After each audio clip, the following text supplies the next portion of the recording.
Admiral William Grant stood at the window of Earth's Space Defense Station Aegis 1. His face glowed in the soft blue light from Earth below. After 30 years in the Earth Defense Force, he faced his biggest test today. "They're calling us." "Again, sir," said Lieutenant Susan Morgan from her desk. Her voice stayed calm even though everyone in the room felt worried. "Let them wait," Grant said, still looking at the huge Galactic Empire ship floating just past Jupiter. The shiny, crystal-like ship was bigger than anything humans had ever built. Its hull glowed with strange energy that Earth scientists barely understood. For 200 years, humans had spread across their solar system. They built their own world without outside control. When the Galactic Empire found Earth 50 years ago, they came with promises of knowledge and progress. But those promises had strings attached. Earth would become their protected area, under imperial laws, taxes, and military control. Earth said no, politely. The Empire, not used to being rejected, sent messengers, then threats, then small military shows of power. Each time Earth stood strong, building its defenses in secret while keeping talks open. "Admiral, the President is on the line," Susan announced. President Laura Reyes appeared on the main screen, looking serious. "Admiral Grant, the Security Council has made its choice. Our demand stands. No Imperial ships can enter our solar system without our permission and inspection. If they want to talk, they can use the message stations at Pluto." Grant nodded. "Understood, Madam President. We're ready for whatever happens next." "Let's hope it doesn't come to fighting," she replied. "The Empire needs to understand that while we respect them, we won't give in to bullying." After the President's image faded, Grant turned to Commander Daniel White. "Open a channel to the Imperial ship." The large face of Imperial Overseer Kalex appeared on screen. His purple-tinted skin and many-sided eyes reminded Grant that humans were just one type of life in a big galaxy. "Admiral Grant," the alien's voice boomed through the translator. "Your delay in answering shows more disrespect. The Galactic Emperor grows tired of Earth's stubbornness. Our studies show your world has resources and genetic variety useful to the Empire. Your joining us cannot be stopped. Why delay the wealth we offer?" Grant straightened his back. "Overseer, I am allowed to give Earth's official answer to your demand. Earth and all areas in our solar system are our own space. No Imperial ships can enter without following our inspection and permission. Rules. This is not open for debate." The alien's many-sided eyes shined with what Grant thought was amusement. "You have no idea of the powers you stand against, human. The Empire covers 10,000 worlds. Your single planet, however special, cannot stand against us." "Even so, those are our terms," Grant replied calmly. "You have 6 Earth hours to move beyond Neptune's orbit. After that time, any ships without permission will be seen as enemies." Kalex's face changed, showing the alien version of surprise. "You would threaten military action against the Empire with your simple technologies?" Grant allowed himself a small smile. "We're full of surprises, Overseer. 6 hours. Aegis command, out." As the screen went dark, Commander White moved to Grant's side. "Sir, their ship has 10 times our firepower, and our spies say they've called for backup." "Yes," Grant nodded. "But they don't know about Project Aurora yet, and they've never fought humans before." Behind them, the command center burst into activity as Earth prepared for either its first space war or its greatest diplomatic win. In a hidden base under the Rocky Mountains, President Reyes met with her crisis team. Maps and data filled screens around the room. "What are our real chances, General Rivera?" she asked. General Maria Rivera pointed to a display showing the Earth's defense systems. "If it was just about firepower, Madam President, we wouldn't stand a chance. The Imperial main ship could destroy our entire defense fleet without breaking a sweat. But it's not just about firepower," said Dr. Jack Nelson, head of defense research. His eyes looked tired after 3 days without sleep, but energy filled his voice. "Aurora changes everything." The President nodded. "Tell me again why we believe they can't detect the Aurora systems." Dr. Nelson touched a screen, showing complex physics equations. "The Empire bases all their technology on standard physics. They mastered it centuries ago, but they stopped looking for alternatives. Our research found a gap in their understanding, phase shifting. It's like stepping slightly sideways out of normal space-time. Our ships and weapons exist in a state they can't detect or defend against. And we're sure it works? Asked the president. We've tested it 12 times during their previous visits, General Rivera confirmed. Our phase-shifted drones have entered their ships, scanned their systems, and left without triggering a single alarm. The president walked to the window, looking at the mountains outside. I never wanted to lead Earth into its first interstellar conflict. With respect, Madam President, said Carlos Mendez, her chief diplomat. This conflict began the moment the Empire decided our independence was optional. Today we simply make clear it is not. What about casualties? The president asked. Their ships carry thousands of beings from across the galaxy. Many probably have no choice in being there. Dr. Nelson stepped forward. Aurora isn't designed to destroy, Madam President. It's designed to disable. We can target their engines, weapons, and shields with surgical precision. If they force a conflict, we can win without massive bloodshed. The president returned to the table. The stakes couldn't be higher. If we submit now, humanity might gain short-term benefits but lose control of our destiny forever. If we resist and fail, the consequences would be devastating. And if we succeed? Asked Rivera. If we succeed, Mendez said, we change our place in the galaxy. We prove humans aren't just another species to be absorbed into the Empire. We gain the right to meet them as equals. The president nodded, her mind made up. Then we hold our ground. Send word to Admiral Grant. The ultimatum stands. And alert all Aurora bases to prepare for activation. On the Imperial flagship, Overseer, Galactic raged at his officers. These humans dare to give me a deadline. Me? The personal representative of the Emperor himself? His purple skin darkened with anger. First Officer Vreen bowed low. Overseer, reinforcements will arrive within 3 hours. Once they join us, Earth's defenses will be insignificant. I've studied their history, said Imperial analyst Mektor, a small gray being with 6 arms and large eyes. Humans have a pattern of resisting stronger forces against all logic. They value their independence beyond rational calculation. Independence. Kalex spat the word. What good is independence in a galaxy ruled by the Empire? We offer protection, technology, access to 1,000 worlds, and they respond with threats? Perhaps a demonstration, suggested Weapons Master Grawl. We could destroy one of their outer bases, perhaps on that red planet. Show them our power without full-scale war. Kalex considered this. No. Their obstinance has tried my patience too long. When the deadline expires, we move on their homeworld directly. Their orbital platforms will fall first, then their ground defenses. By tomorrow, Earth joins the Empire, whether they wish it or not. And if they resist? Asked Vreen. Kalex turned to the viewport, where Earth shone as a blue jewel against the blackness of space. Then they learn why 10,000 worlds bow to Imperial might. Prepare all weapons. When their deadline passes, we will give our answer. As the hours tick down, 2 civilizations prepared for a confrontation that would change the course of galactic history. On one side, an ancient empire accustomed to easy victory. On the other, a young species with a secret weapon and an unbreakable will to remain free. The stage was set for Earth's greatest test. Dr. Olivia Patterson had not seen real sunlight in 3 months. Deep under the moon's surface, in a secret base known to less than 200 people, she worked day and night on Project Aurora. Final testing complete, said Paul Rodriguez, her chief engineer. His face showed tiredness, but his eyes were bright with excitement.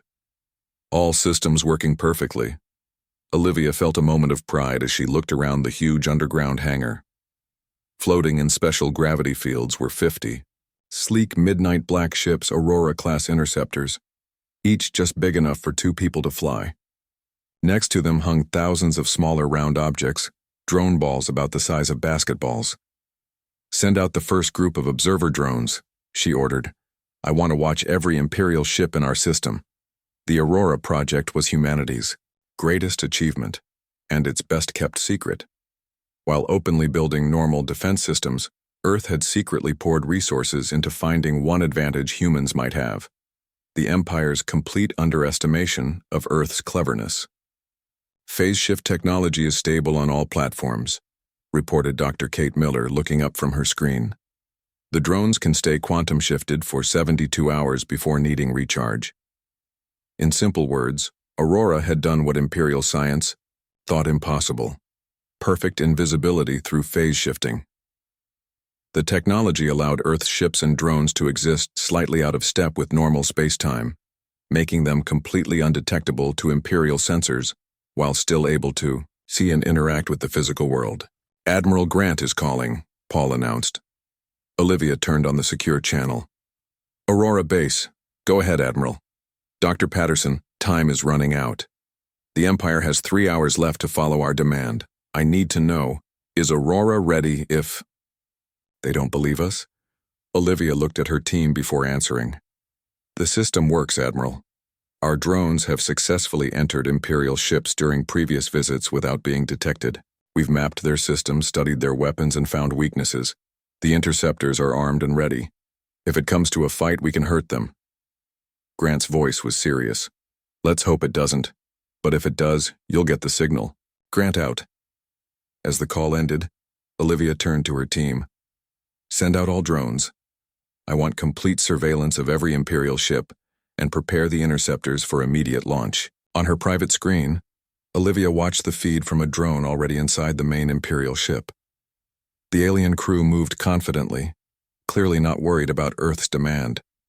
They believed themselves technologically superior, their sensors detecting no threats, their shields unbreakable to Earth's known weapons.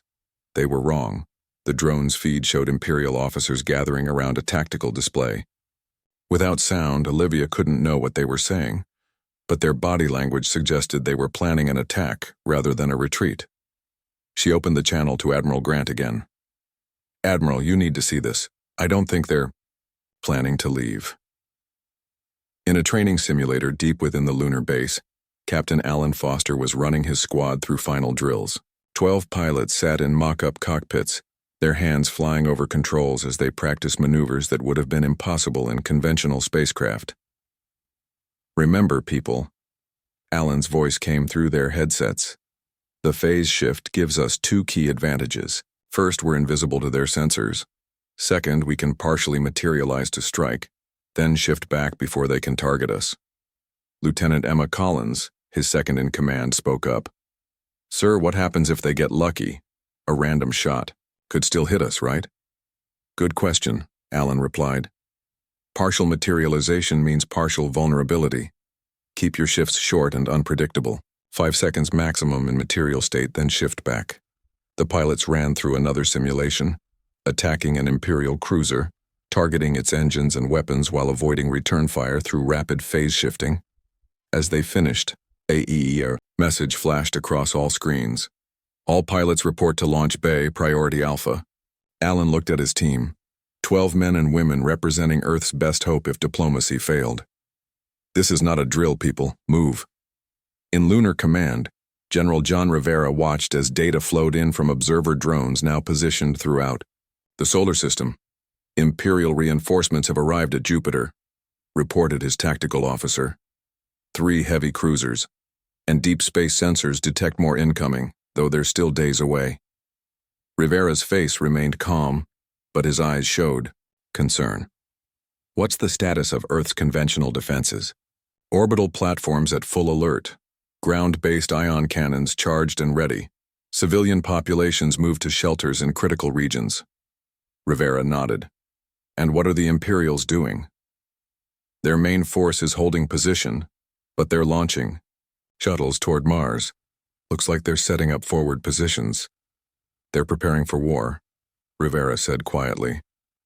"They've decided to call our bluff." His communications officer turned from her station.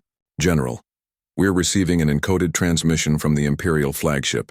They're demanding to speak with Earth's highest authority." "Put it through to the President, but keep me on the line," Rivera ordered. The alien face of Overseer Kalex appeared on screen. This time, He wore formal battle armor, its metallic surface decorated with symbols of imperial conquest. "People of Earth," the alien began without preamble, "your deadline approaches, as does your last opportunity to avoid conflict. The Empire has stood for 50,000 years. Civilizations far more advanced than yours have joined us by choice or by necessity. Your resistance is both futile and illogical." President Reyes appeared on a split screen, her expression firm. "Overseer, our position remains unchanged. This solar system is sovereign human territory. You have been asked to withdraw." The alien made a gesture that might have been dismissive. "I offer you one final opportunity. Surrender now, accept Imperial protection, and your transition will be peaceful. Resist and we will be forced to demonstrate the full might of the Imperial fleet." "We are not afraid of your threats," the President replied.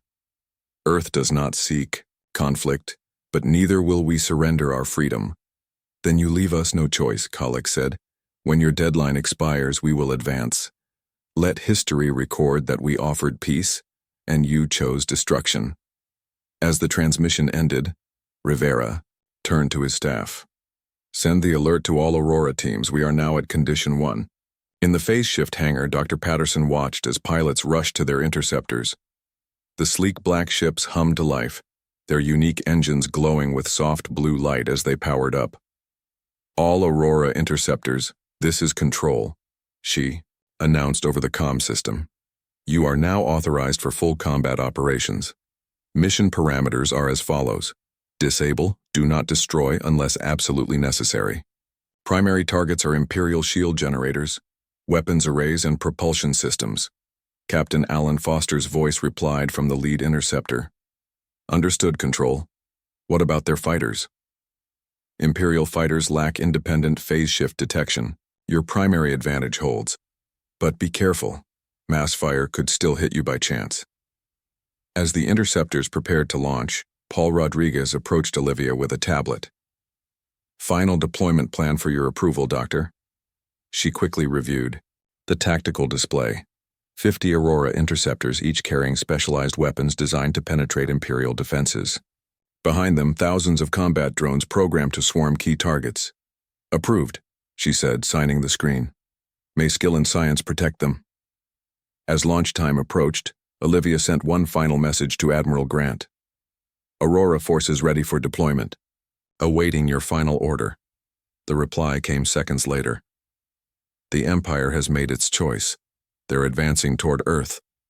Aurora Protocol is now active." Olivia took a deep breath and gave the order that would change humanity's place in the galaxy forever. "Launch all interceptors. Deploy combat drones to designated targets." The hangar doors opened, revealing the star-filled blackness of space. One by one, the Aurora interceptors moved out, phase shifting into near invisibility as they left. To conventional sensors, nothing appeared to leave the moon. Earth's secret weapon was now in play, heading toward an enemy that had no idea what was coming. On her monitor, Olivia watched the Imperial fleet beginning to move. Their massive ships advanced confidently toward Earth, their sensors detecting nothing unusual, their commanders certain of easy victory. "Good luck," she whispered, to her pilots, though they couldn't hear her now. "Show them what humans can do." The time limit that Earth had set passed. The Imperial ships did not leave. In Earth's orbital command center, Admiral Grant watched as the huge Imperial flagship began moving toward Earth. 3 smaller but still impressive vessels had just appeared from hyperspace and joined it. "They're sending out fighter ships," said Commander White. "Energy readings show they're charging weapons, their communication channels are open, they're not even trying to hide their messages anymore." Grant nodded grimly. "They want us to hear them. They want us to be scared." He pressed a button on his command panel. "This is Grant. Aurora Protocol is now active. I repeat, Aurora Protocol is active." Deep beneath the moon's surface, Dr. Patterson received the message. "Launch all interceptors. Send combat drones to their targets." The Aurora fleet moved silently from their lunar hangar, phase shifted to near invisibility. To normal sensors, nothing seemed to leave the moon. The 50 interceptors, flown by Earth's best pilots, sped toward the Imperial fleet. Each small ship was joined by dozens of robot combat drones. On the Imperial flagship, Overseer Kalex spoke to his command staff with confidence. The humans' deadline has passed, and as expected, they have done nothing. Their simple sensors have probably detected our reinforcements. They now understand it's pointless to resist. His weapons officer, a reptile-like being named Gresh, nodded, in agreement. Our scouts report no unusual activity in the Earth defense grid. Their orbital platforms are armed but pose no threat to our shields. Begin the approach, Kalex ordered. Send out fighters for the first demonstration. Target their main defense satellites first. We want them to watch as we destroy their defenses. As the first wave of Imperial fighters flew toward Earth's defensive platforms, Captain Nicole Flores sat in the cockpit of Aurora Interceptor 1. Her ship was perfectly phase-synced with 20 others surrounding the Imperial flagship. All units in position, she reported to Luna Base. Waiting for final go-ahead. Dr. Patterson's voice came through clearly. You are clear to begin Phase 1. Good luck and good hunting. Nicole took a deep breath. All Aurora units, begin Phase 1 on my mark. 3, 2, 1. Mark. At the same time, 20 Aurora interceptors shifted partially back into normal space-time. They became semi-solid while still invisible to Imperial sensors. Each interceptor released its payload of special drones, which attached to the Imperial flagship's hull.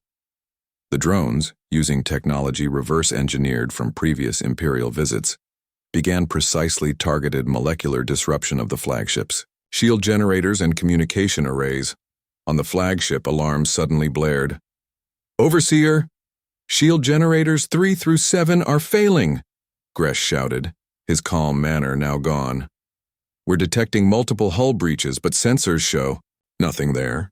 Kalex rose from his command chair, his jaw parts flaring in alarm. Impossible. Scan again. Communications are down. Fighter control is not responding.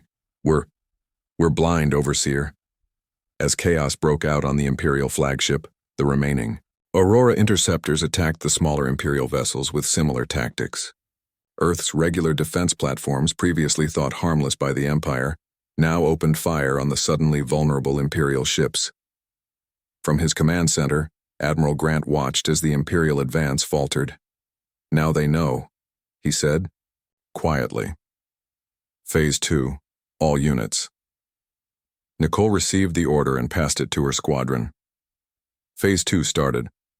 The Aurora interceptors now fully rematerialized, revealing themselves to the stunned Imperial forces. Their sleek black hulls absorbed rather than reflected light, making them appear as moving holes against the stars. Using their better maneuverability and knowledge of Imperial systems, the human pilots targeted key systems on the alien vessels. They didn't need to destroy the massive ships, only disable them. On Aurora Interceptor 7, Lieutenant Ryan Mitchell dove his ship toward an Imperial cruiser's engine section. Fox 3, target locked, he called out, launching a specialized, molecular disruptor missile. The weapon passed directly through the Imperial shields as if they weren't there, a benefit of its partial phase shift state. Direct hit, his weapons officer Lisa Chen confirmed. Their port engine cluster is offline.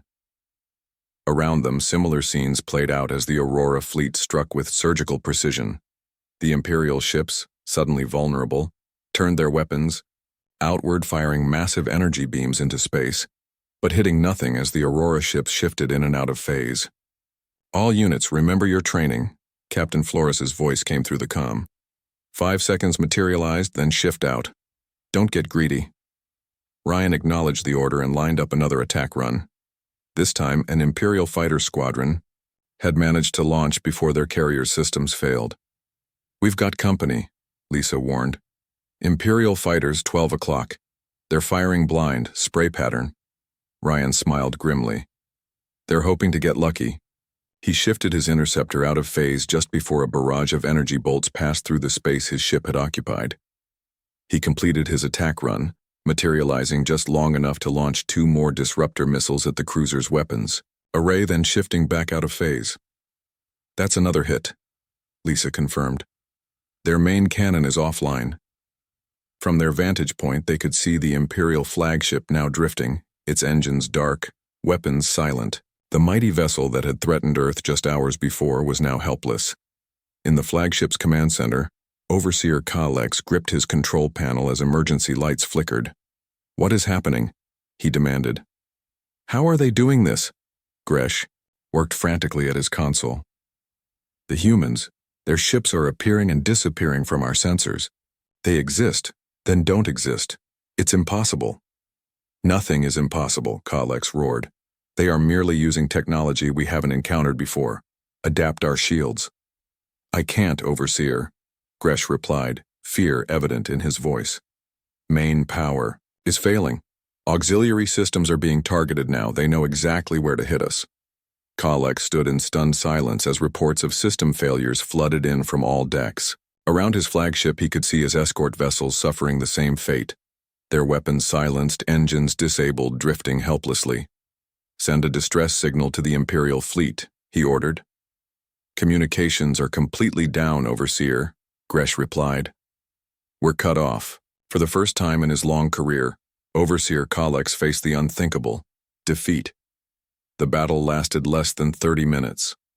When it ended, the Imperial flagship drifted powerless, its engines and weapons disabled. 2 support vessels were in similar condition, while the 4th had tried to retreat only to be disabled near Jupiter. Admiral Grant opened a channel to the crippled flagship. "Overseer Kalex, this is Admiral Grant. Your vessels are disabled and at our mercy. Do you wish to discuss terms?" There was a long pause before the answer came. Kalex's voice had lost its earlier arrogance. "What are your terms, Admiral?" "The same as before," Grant replied calmly. "No Imperial vessels in our solar system without prior permission and inspection. Additionally, you will acknowledge Earth's independence and sovereignty. We are not your subjects or your protected area. And if we refuse, then your ships will remain disabled, and you and your crews will be detained. The Empire will need to send diplomats unarmed to negotiate your release. Either way, the message to your Emperor will be clear. Earth is not to be taken lightly." In the silence that followed, humanity waited to see if its first interstellar confrontation would end in peace or more conflict. Back at Luna Base, Dr. Patterson watched the feeds from the Aurora drones still attached to the Imperial vessels. She could see repair crews trying to restore power without success. "We did it," Paul Rodriguez said, standing beside her. "We actually defeated an Imperial battle group." "This battle, yes," Olivia replied. "But the war? The Empire spans thousands of worlds. They won't take this lightly. But they'll think twice before they threaten Earth again," Kate Miller added. "Today we showed them something they thought impossible." Olivia nodded, watching as the disabled Imperial ships drifted against the backdrop of stars. "Today we changed everything. The question is, what happens tomorrow?" 6 months after what people now called the Jupiter confrontation, Admiral Grant found himself in a new role: diplomat.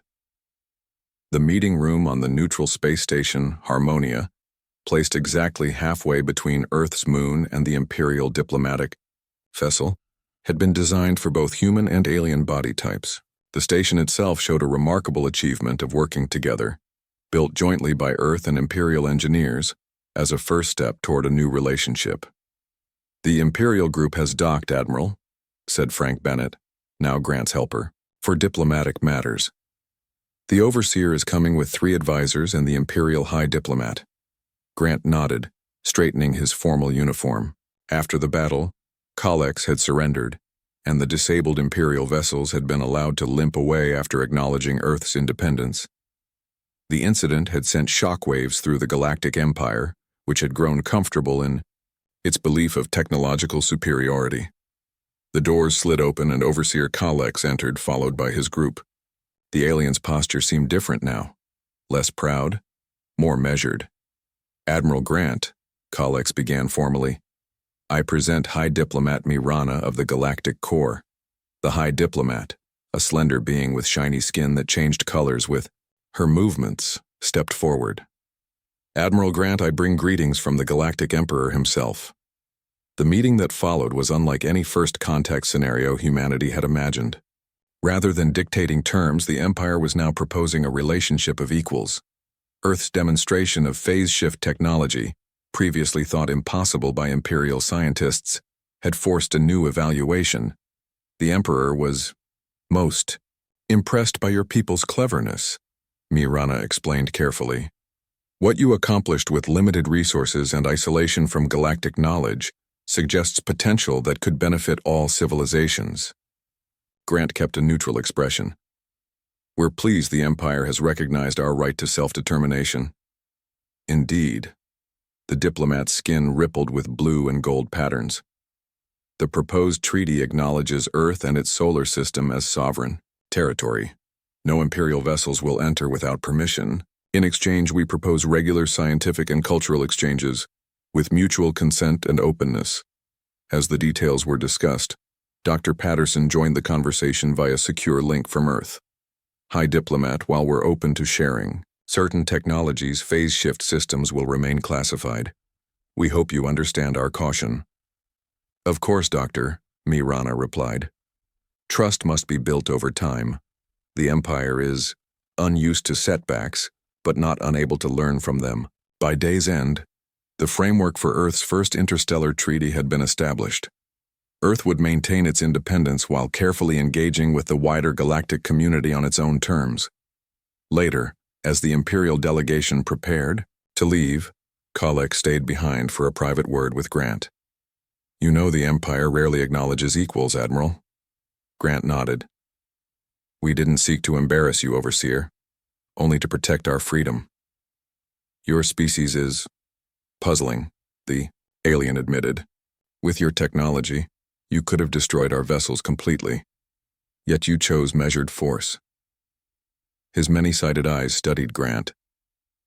The Empire has conquered worlds for thousands of years by assuming technological superiority equals cultural superiority. Perhaps we have something to learn from Earth after all.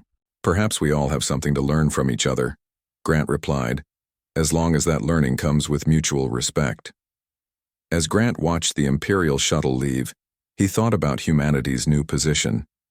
Earth had claimed its place among the stars not through conquest or submission, but by standing firm on principle while showing both strength and restraint.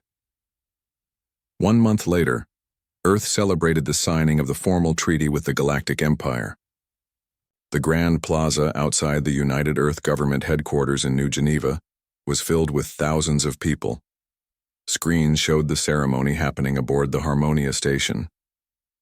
In the crowd, Sam Wilson stood with his daughter Lily.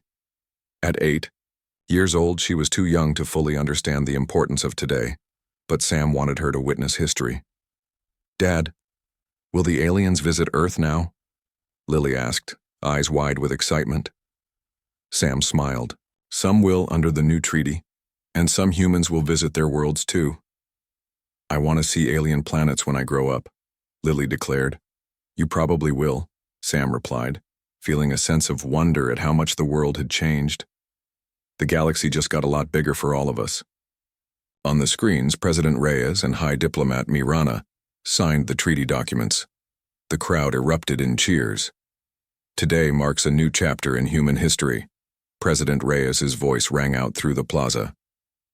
For the first time, Earth enters the galactic community as an equal, not as a subject. We have proved that the human spirit cannot be broken by superior numbers or technology, and we have shown that strength comes not just from weapons but from determination and ingenuity. In his private office at Lunar Command, Admiral Grant watched the ceremony with Dr. Patterson and a small group of those who had made the victory possible. They're already calling it the Aurora Doctrine, General Rivera commented, the principle that Earth will engage with galactic powers as equals or not at all. A fine sentiment, Grant replied, but we must remain vigilant. The Empire spans 10,000 worlds. Their culture is ancient and proud. Some factions may not accept this new arrangement so easily. Dr. Patterson nodded in agreement. That's why we're expanding the Aurora program. The next generation of phase shift technology will be even more advanced. And we're recruiting from around the world, added Captain Flores, who had led the successful attack on the Imperial flagship. The best pilots, engineers, and scientists.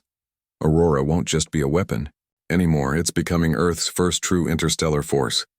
Grant looked at the faces around him, the people who had risked everything to defend Earth's independence. The battle was the easy part, he said quietly. Now comes the real challenge, becoming a worthy member of the galactic community while never forgetting what makes humanity unique. And what is that in your view? Asked Rivera. Grant thought for a moment. Our adaptability, our creativity when faced with impossible odds, and perhaps most importantly, our capacity to see beyond victory to what comes after. Far beyond Neptune's orbit, a small Aurora interceptor monitored the Imperial diplomatic vessel's departure from the Harmonia station. Despite the treaty, Earth would remain watchful. Humanity had learned that in a universe of ancient civilizations and powerful empires, respect was earned through strength, wisdom, and occasionally the willingness to draw clear boundaries. Inside the interceptor, Lieutenant Emma Collins checked her scanners. The phase shift drive hummed quietly, keeping her vessel invisible to standard sensors. Interceptor 12 to control, she reported. Imperial diplomatic vessel has cleared the solar system boundary. No additional vessels detected. Roger. 12. Came the reply from Earth Defense Command. Maintain patrol for another 2 hours, then return to base. Emma settled back in her seat, looking out at the stars. Beyond those points of light lay thousands of worlds, civilizations older than human history, technologies beyond imagination. And now, thanks to Earth's stand against the Empire, humanity would explore them on its own terms. Earth's declaration had been heard across the stars. No empire, however vast, would determine humanity's destiny. The end.